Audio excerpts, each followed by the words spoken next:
Welcome back to another edition of History in Your Own Backyard. I'm Susie Selleck. Today we are in Sharonville, Ohio at St. Michael, the Archangel, and I'm joined by Judy Zarek, longtime parishioner here. Judy, thank you for joining us. Hi, thanks. And also newly appointed Father Ed Burns. Father, thank you for joining us. I would love for you to give us a welcome here. Sure. I'm Father Ed Burns, as you said, newly appointed pastor here, but we just want to welcome everyone to St. Michael the Archangel, especially as we begin the celebration of our centennial year. So we're very excited to be able to share the very rich history of this parish and in this town. Yes. All right. Well, we are all about the history here. So give us a snapshot, Judy, of the parish as it is today.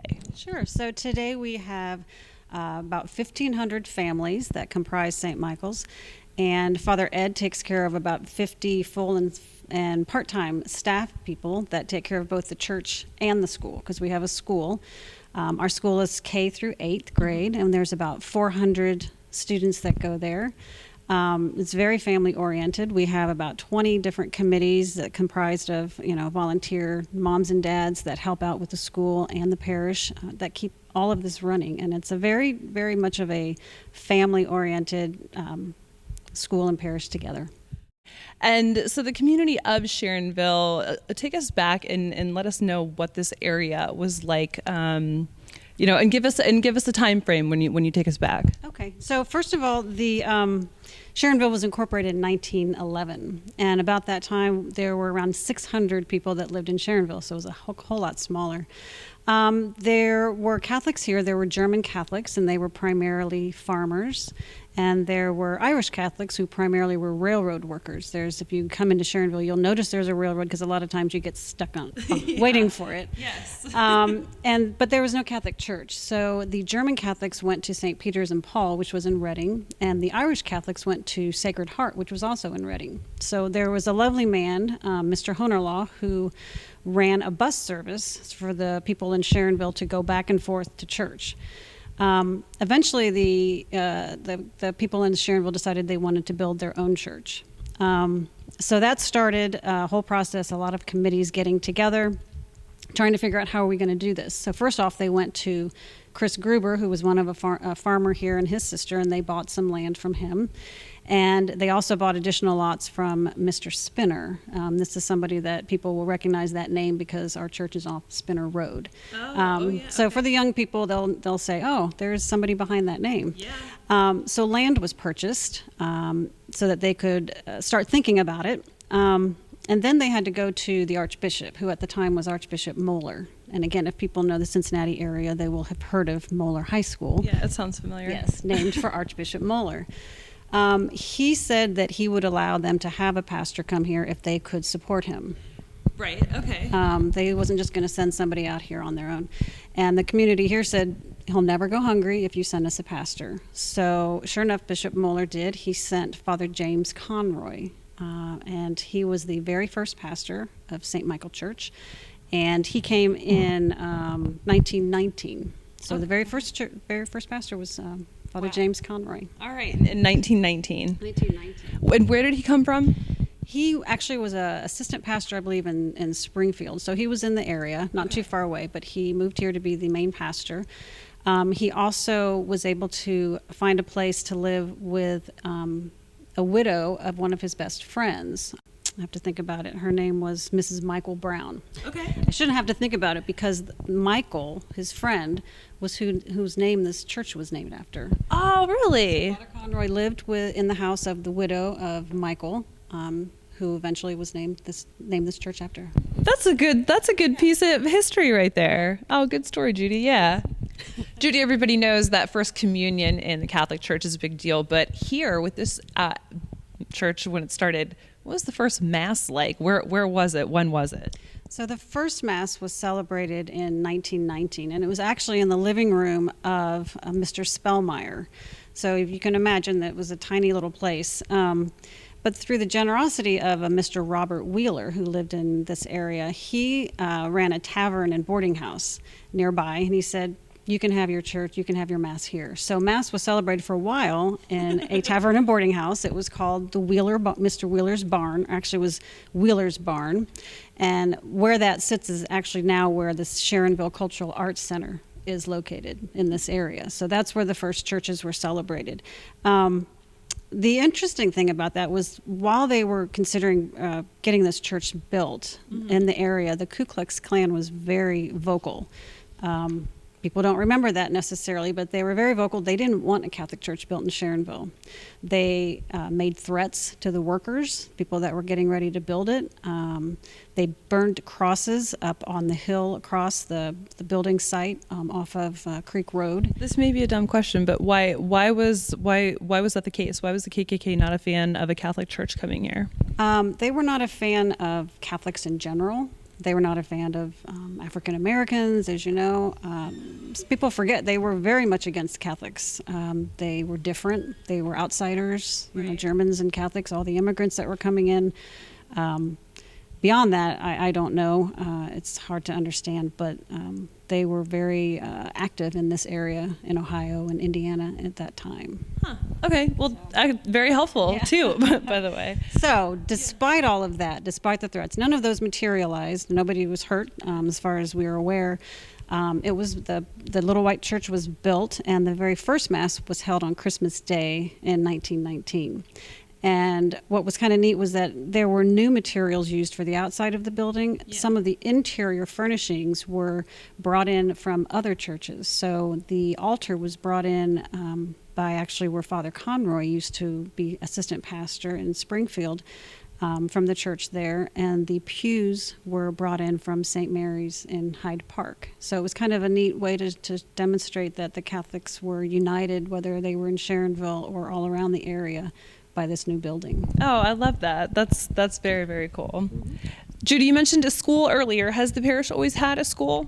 No, it has not. A foundation was set in 1926, and in 1929, 3 years later, they actually completed the first 2 floors of the building. And that housed about 85 kids, and they had 4 classrooms on each floor. It wasn't until the mid-50s when they added another 3rd floor so they could house more students. Interesting fact, one of our founding family's descendants, Virginia Asbrock Huning, was a parish school secretary for 26 years. Wow, that's a long career. Yeah. And she just passed away recently. She was 93. So that's a nice life. Yes. Yeah, nice that's life, great. Nice legacy. The other interesting fact was in the 40s, they also established a credit union in the boiler room of the school basement. Doesn't it get really warm in boiler rooms? It probably does. But is that a good idea? All right, so there's a credit union in the at the church. At the church. Okay. So yeah, you could go to church and then after church go to the credit union and take care of your banking. And Judy, at the time, was it common to have credit unions in churches? Apparently it was at the time. It was very common. It was something that was very near and dear to parishioners' hearts. It was something that brought them together. It was part of their faith life and everyday life. But it didn't always stay in the boiler room in the 40s. It eventually moved to a parishioner's home, and then it made it to a building of its own in the 1970s. So it was a part of the parish community for a long time. But it eventually closed down its doors in 1991, and it merged with the GE Credit Union in Evendale, which people probably recognize when they drive by it. And when that merger happened, the standalone building that it was in became what today people here at the parish will know as the Library Science Building. So it's a building that's right next to the church as it stands today. So it's kind of nice to know that building has been used for a lot of different purposes. It was a credit union, and now it's a school, part of the school, and the library as well.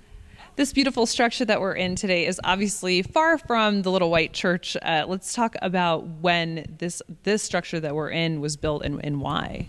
Right. So we were growing out of the Little White Church for a while, and plans were talked about in the 1960s that we needed to expand, and the cost for that was going to be around $400,000. So by the time they were able to pull the money together and build, it wasn't until 1963 when Palm Sunday Mass was celebrated in a brand new building with much more room, so that there was more room to worship and to expand.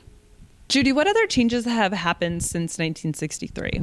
Well, one of the primary things that changed in 1993, we added a Marian garden. which is right outside of the church building, between the church building and the library science building. There was a statue that was donated by parishioners, Ray and Margaret Asbrock, of a bronze Madonna from Italy. So she stands out there, and occasional May crownings and other feast days that will go out there. The school children can go out there during the day. Anybody can go out there and pray quietly. It also has bricks that parishioners bought as honorary or memorials to all of the pastors that have been at St. Michael's over the years. So every single pastor has a brick out there. I believe, Father Ed, you'll be getting a brick sometime soon. Yeah, Father Ed. Look at you with the brick. So in 2002, under the direction of Father Mike Puckey, who was here, we began a project we called Living Stones. Renovations needed to be made both physically for the building and liturgically. There were some things going on, so we needed to make some changes. One of them was to expand the church facility itself.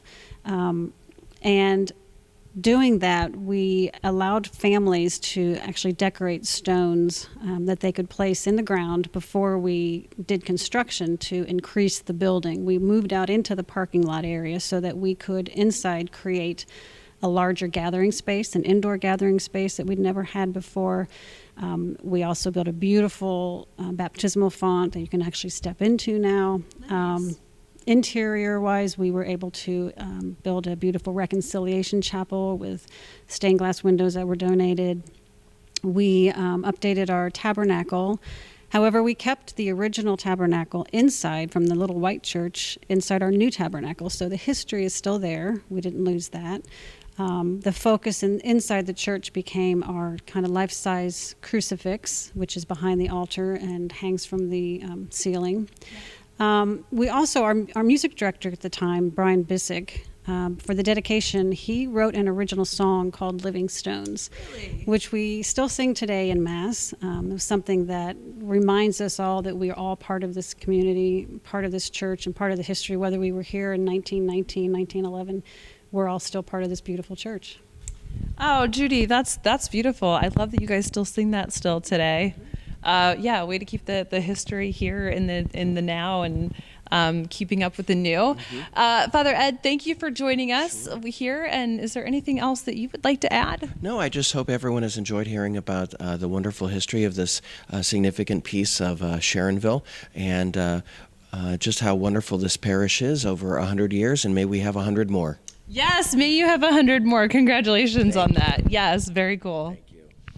Thank you for watching another edition of History in Your Own Backyard. I'm Susie, and today we're in Sharonville at St. Michael, the Archangel Catholic Church here. And Judy, thank you so much for joining us. Father Ed, thank you so much for joining us. And remember, travel slowly and stop often. Bye for now.